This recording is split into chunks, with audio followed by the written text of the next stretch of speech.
causes lointaines et des clauses. Donc 5 février, c'est juste la face visible de l'iceberg. Moi, je vous prends un exemple très simple. Oui. Je connais les proviseurs du lycée Thomas Sankara B. Mais je sais que là-bas, on a exclu un enfant parce qu'il venait à l'école, non pas pour suivre les cours, mais dans son cahier, il avait fait un trou, là où il mettait le tramadol pour vendre aux autres. C'est aussi, je ne sais pas si c'était à Sankara A, qu'on a aussi exclu un enfant qui emmenait un serpent dans une bouteille à l'école. Bon, est-ce que c'était une expression? C'était pendant le cours d'SVT, peut-être il emmenait pour la pratique. Pour la pratique, est-ce que c'était une recommandation de l'enseignant? C'était un laboratoire là-bas. Voilà, c'est un laboratoire là-bas. Voilà, merci. Donc, c'est juste dire que le problème est profond. Et les causes sont à rechercher dans l'ensemble de la société. Parce que je ne vois pas. À tous les niveaux. Je ne vois pas comment un enfant qui fait une semaine sans être interrogé par son enseignant peut être sérieux à l'école. Un enfant qui sait que le monsieur ne sait pas comment, on l'appelle. Vous voyez? Or, nous, quand on partait à l'école, les parents nous disaient que même si tu ne connais pas, tu lèves la main parce qu'il faut que l'enseignant te connaisse.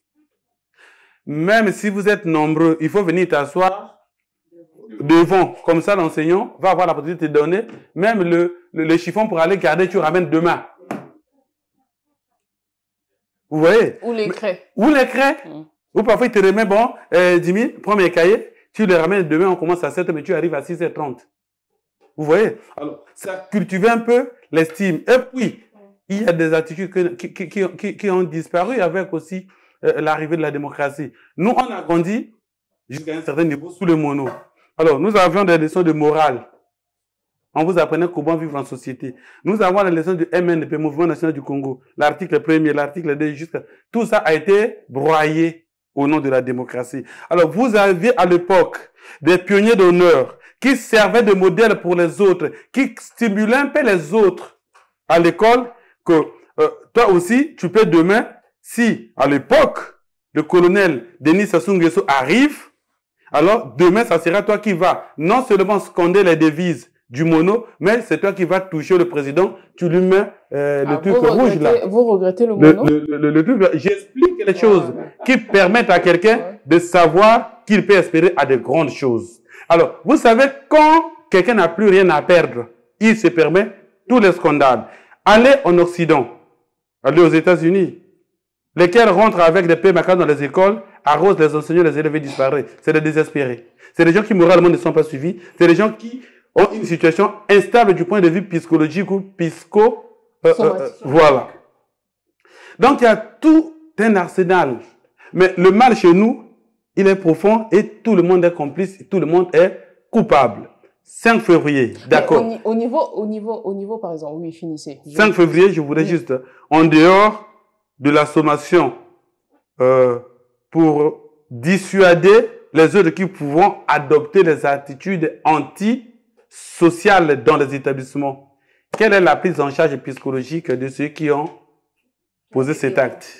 L'accompagnement. Est-ce que aujourd'hui, c'est vrai qu'on ne va pas rentrer dans le secret de la justice. Est-ce que c'est la solution, traîner ces élèves-là? Oui, c'est l'une des solutions. Vous savez, l'État, c'est un monstre. Oui. L'État, c'est un monstre et le monstre vous impose sa volonté. Et on ne peut pas accepter de mettre en difficulté la majorité parce qu'on veut sauver une minorité. Encore qu'elle n'agit pas dans le bon sens. Si c'était que les élèves sont venus, par exemple, désherber l'établissement sans l'accord du proviseur, il n'y aura pas de problème. Quand on dit qu'ils sont venus nettoyer les salles de classe, pendant qu'on s'y attendait parce que c'était l'anniversaire de leur école, il n'y aurait pas eu de problème. L'État a réagi, c'est parce que c'est un acte qui a bouleversé la conscience républicaine.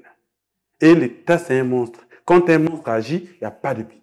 Mais tout à l'heure, Jenny parlait un peu des responsabilités à 3 échelles de la démission de l'État. Est-ce que l'État en tant que responsable encadrant, oui? L'État vient en appoint. Il y a d'abord l'éducation de base.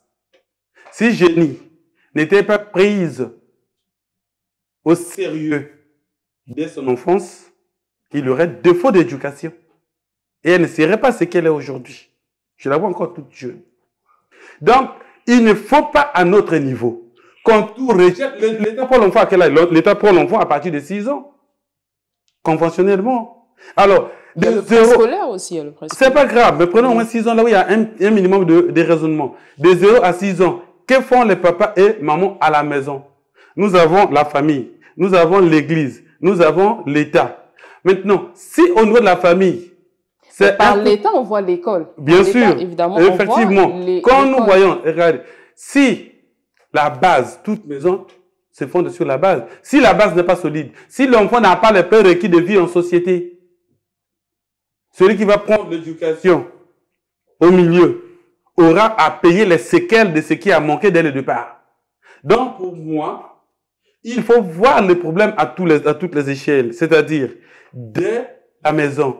Si tu vis dans un foyer où il n'y a pas de dialogue, dans un foyer où tous les jours c'est des querelles, dans un foyer où papa tape maman tous les jours et l'enfant, parfois est obligé de prendre le couteau, se mettre à la table,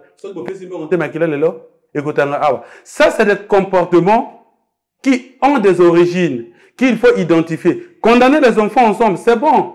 Mais faut-il encore aussi placer les uns et les autres devant leurs responsabilités? Et voilà pourquoi je suppose, le gouvernement, quand il a décidé de recevoir notamment les élèves en classe de terminale, a décidé qu'ils viennent avec leurs parents. Pour que chacun soit mis aussi devant sa petite responsabilité, pour que et l'État et les parents, la famille, chacun joue son rôle dans l'encadrement des enfants.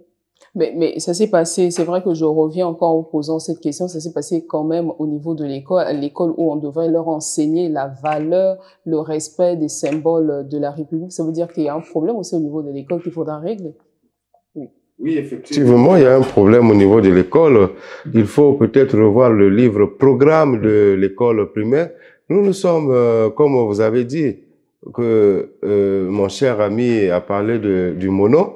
Effectivement, en temps normal, nous devrions nous adapter à une politique purement, ou à une démocratie purement africaine. Parce qu'à l'époque, dans les années 1400, au Royaume Congo, lorsqu'un voleur prenait quelque chose, on décapait et on coupait carrément les bras. Franchement, c'était la démocratie à l'africaine. Il y avait une démocratie, mais c'est un voleur. Non, c'était la réalité africaine. L'Africain est têtu. L'Africain est le sang dur. Donc nous ne pouvons pas être adaptés à une démocratie occidentale et puis comparée à la démocratie africaine. Voilà les conséquences actuellement. Donc il faut revoir les tests, ceux qui sont au niveau, par exemple, de l'Union africaine, ils doivent revoir les tests. Qu'est-ce qu'il faut pour essayer un peu adapter la réalité africaine et à notre démocratie. Moi, je voudrais plutôt dire, vous savez pourquoi nos enfants deviennent pour la plupart des incontrôlés? Parce qu'ils ont accès à tout. Nous, on est touché les livres à l'école et ça restait chez l'enseignant. Nous, on est touché les livres à l'église quand le prêtre te demande de lire un verset ou quand on faisait les catés. Aujourd'hui, bon, on avait les bibliothèques, hein, c'était tous les mardis et les jeudis à partir de 16h à 18h. Voilà. Et à l'époque, il y avait des patrouilles. 19h, tu es élève, tu n'as pas de carte, on te prend, tes parents viennent te prendre, mais tu vas d'abord désherber torse nu dans l'établissement. Et ça faisait que chacun se recadre. Comme on est dans une situation où l'enfant accède à l'Internet dans les contenus ne sont pas contrôlés, l'enfant accède à des programmes de télévision dans les contenus. L'enfant aujourd'hui est exposé à tout. Il est exposé. Comme, vous savez, quand on est enfant, on a la soif de découvrir. Et tout semble éblouir. Vous voyez? Alors, quand il accède à ces contenus qui ne sont pas maîtrisés, qui ne sont pas contrôlés, ça l'expose. Donc, il y a tout un environnement qu'il faut encadrer, qu'il faut réglementer, qu'il faut à la limite bloquer. Je vous repose cette question. Vous pensez que l'environnement actuel participe à la déformation des enfants? L'homme n'est bon. C'est la société qui le couronne, non? Donc, l'environnement est de quelque chose. Parce que quand l'homme naît, c'est quelque chose qui est vide. C'est la société qui inculque des bonnes et des mauvaises choses. Alors, si l'homme n'arrive pas dans la société à faire la différence entre le bon et le mauvais, quand le bon devient mauvais, quand quelqu'un qui prend quelque chose d'autrui, alors qu'on nous dit que tu ne voleras pas, il est acclamé dans le quartier. Kundi, Mwama, parce qu'il achète la bière. Donc, tel environnement. Quel est l'enfant qui ne doit pas rêver, être acclamé aussi? Comme l'a dit M. Dimi, l'environnement, oui, au niveau des quartiers, par exemple, le monsieur qui vient. Quand l'enfant regarde la corruption et les détournements de fonds. Il y a un problème de modèle qui impacte. Exactement. En fait, l'humanité, les enfants sont en manque de personnes. Voilà, de personnes. Vous savez, même avant de venir dans les médias, quand on est à l'école, le journaliste là est bon, hein. Moi, je voudrais être comme lui. L'enseignant là est bon, hein. Je voudrais quand même être comme lui. Moi, je vous prends mon exemple. À la fac de droit, je croyais que Mario Mandimba, c'était justement. C'est des gens qui nous ont inspirés, qui nous ont donné le goût d'étudier. Justement. Mais l'accompagnement, c'est vrai qu'on parle de ces 15 élèves, mais l'après, qu'est-ce qui sera leur après? L'accompagnement, comment il faudrait faire pour les aider? Ok. Je voulais... Je prends le cas de ces 16 élèves, mais il y a d'autres, hein. Il y a l'école aujourd'hui qui est affectée. Oui. Donc, je voulais un peu rebondir sur ce que mon collègue a soulevé. En tout cas, l'environnement est là, c'est à nous de nous adapter. On ne va pas faire une marche en arrière, c'est pas possible. C'est pas possible de repartir. Il faut trouver des solutions. Il faut vraiment avoir des capacités de résilience. Et ça, c'est possible, il suffit de bien étudier les choses. Les enfants, nous leur demandons de manger du poisson, mais n'avalent pas les arêtes. L'enfant fait quoi? Il enlève les arêtes et il mange ce qui est bien. C'est ça qu'il faut demander aux enfants. Quand vous avez la télévision, c'est à vous de choisir ce que vous devez regarder. Quand vous avez le téléphone... Le libre arbitre. Voilà. Vous avez le téléphone, choisissez ce que vous voulez regarder. Le problème, c'est que si l'enfant n'a pas de vision, l'enfant n'a pas d'objectif, il va vivre comme si rien n'existait. Moi, je crois que la vision et l'objectif viennent de l'environnement, mais voilà. Je ne sais pas. Est-ce que c'est pas aux parents, vous évoquez la vision, les objectifs, c'est pas aux parents de construire, de tisser l'enfant? Oui. Non, c'est d'abord l'enfant, naît de l'enfant. Et les parents vont construire cela. Vous avez souligné que vous avez eu des enseignants qui vous ont inspiré. C'est ça, non? Voilà, des modèles d'identification. Voilà.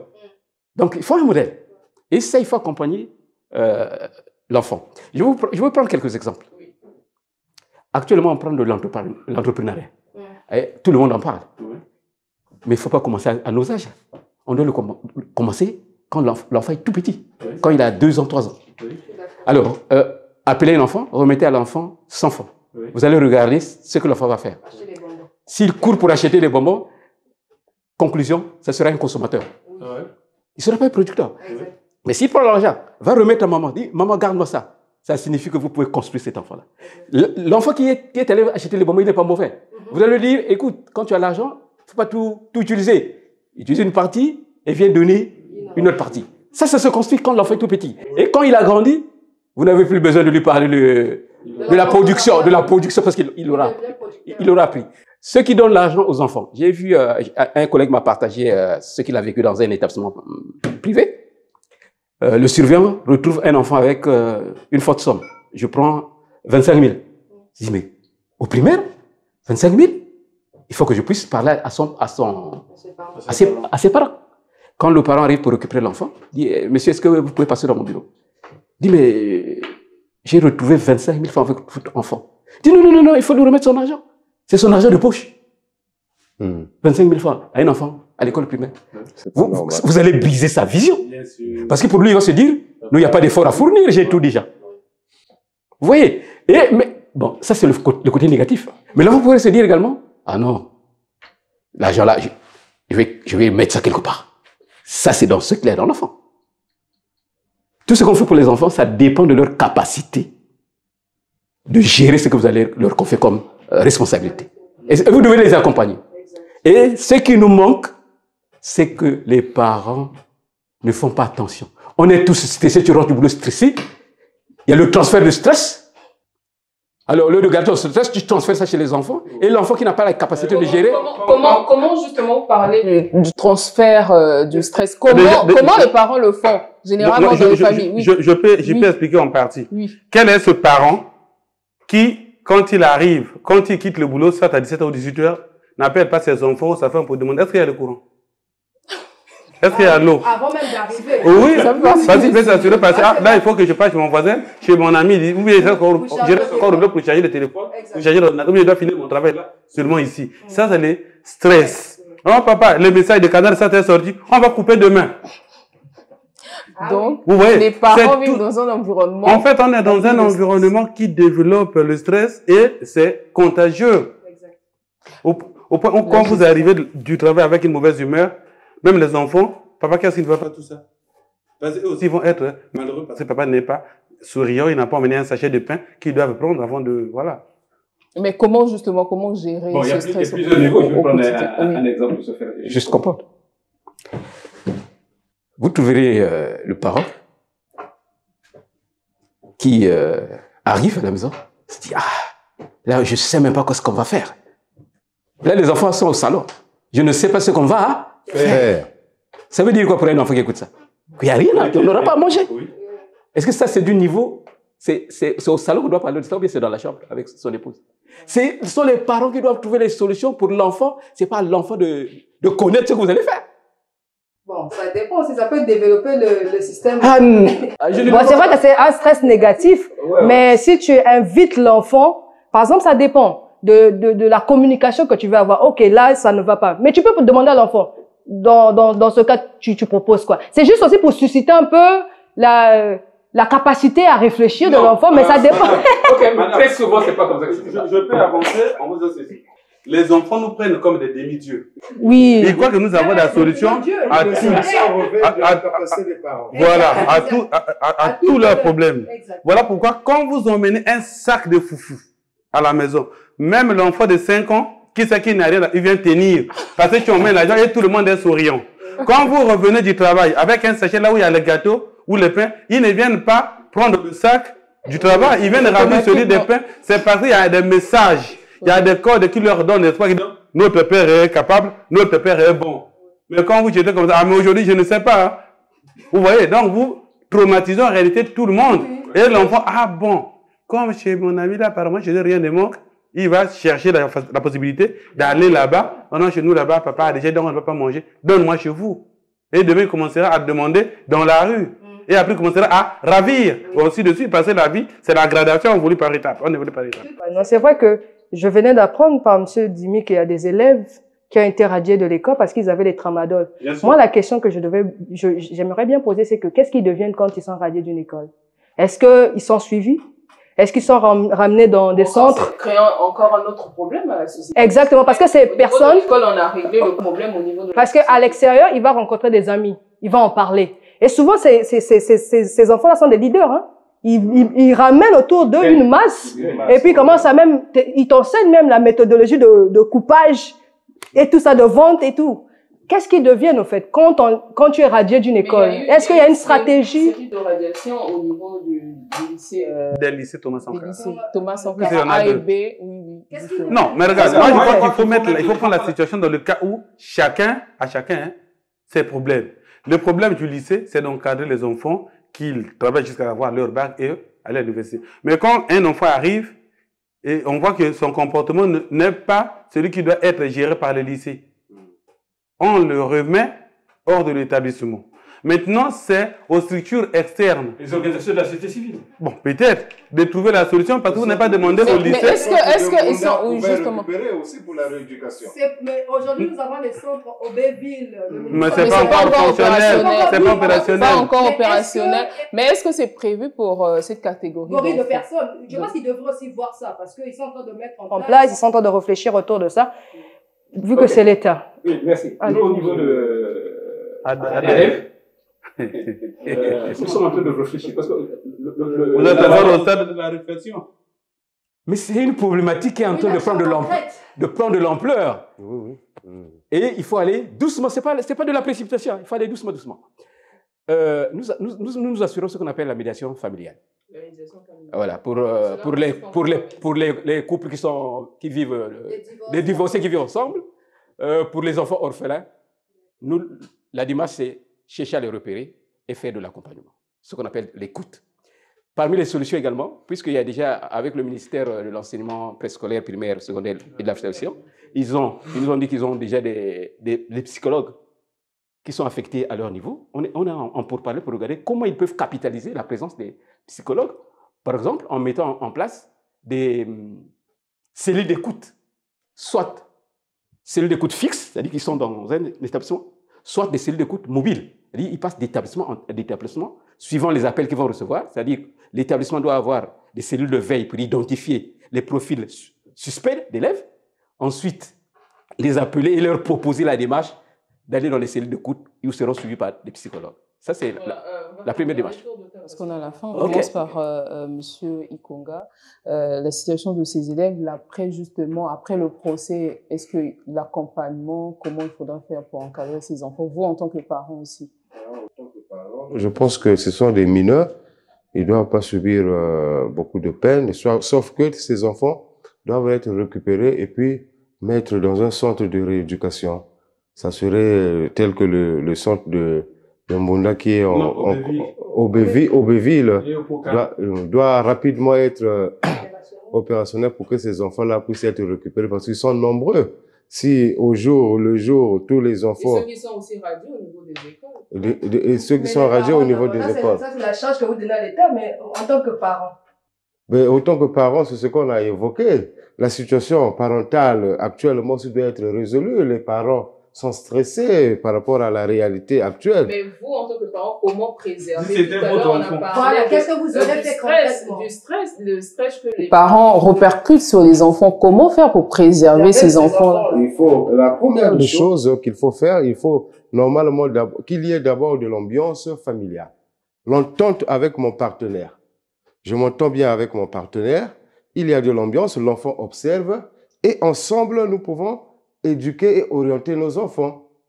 Parce que quand il y a des soucis dans une famille, il y a des soucis dans une famille entre partenaires, cela affecte ce qu'on a dit, les enfants. Donc l'entente au niveau de famille, et cette entente-là est peut-être qu'il y ait des leçons de vie, de la part d'expérience, et puis propager des modules d'éducation, comment vivre dans un foyer. ACBF peut être aussi financier pour rééduquer les foyers qui sont sur la place. J'arrive. Pour ma part, moi je souhaiterais par contre qu'il y ait, s'il pouvait avoir des compétitions au niveau des écoles, ça suscite au moins à l'enfant de rêver à nouveau. Parce que nous avons dans un monde qui est très compétitif. Souvent, c'est vrai, on se retrouve parfois à l'international, notre drapeau n'est pas connu. Nous fournissons assez d'efforts pour qu'on connaisse notre drapeau. Mais oui, on est souvent... comment ils peuvent pas connaître le... Oui, quand vous dites vous êtes Congolais, c'est... Oui, vous êtes Congolais, c'est de la RDC. Ils sont grands. Vous pouvez en tant que Congolais D'accord. Donc, il faudrait que la compétitivité que nous voyons mondialement soit ramenée au niveau scolaire. Parce que je vous dis, à l'international, c'est la compétition. C'est pas ton nom qui fait là-bas, comme on le voit. C'est pas non, tu es enfant de... Non. De l'excellence. De la compétitivité, de l'excellence et la méritocratie. Merci. Voilà, au sein des écoles. Alors, Ernest Dimi, rapidement, la conclusion. Les chefs du village ne voient pas le diable. Donc, dans le foyer, tout commence par là. Quelles que soient les histoires, garder le bon tempérament, la bonne température dans la maison pour que les enfants ne se sentent pas inquiétés. Et ensuite, je crois que, je me demande si la campagne de civisme et de citoyenneté qui a été lancée par 3 membres du gouvernement intègre également l'accompagnement, la rééducation citoyenne au niveau des établissements pour éviter qu'il y ait trop de dérapage dans les milieux scolaires. Merci. Ok, merci. Je pense qu'il faut redonner de l'espoir à nos jeunes. Ça, c'est possible. Oui, il faut leur redonner l'espoir et il faut pas faire des choses sans eux. Il faut vraiment aller vers eux, les écouter et trouver des solutions sans. Et c'est ça la meilleure démarche. Merci beaucoup. Roger Charles Diakimbo, gérant d'ADEV. Ernest Dimi, journaliste politique. Merci. Fourier Ikunga, chef d'entreprise. Merci à vous. Génie Lefouba, coordonnatrice de l'ICABO. Merci à vous 4 d'avoir pris part à ce plateau. Merci à vous également pour votre attention. Merci à la réalisation. On se retrouve très prochainement pour un nouveau talk. Au revoir.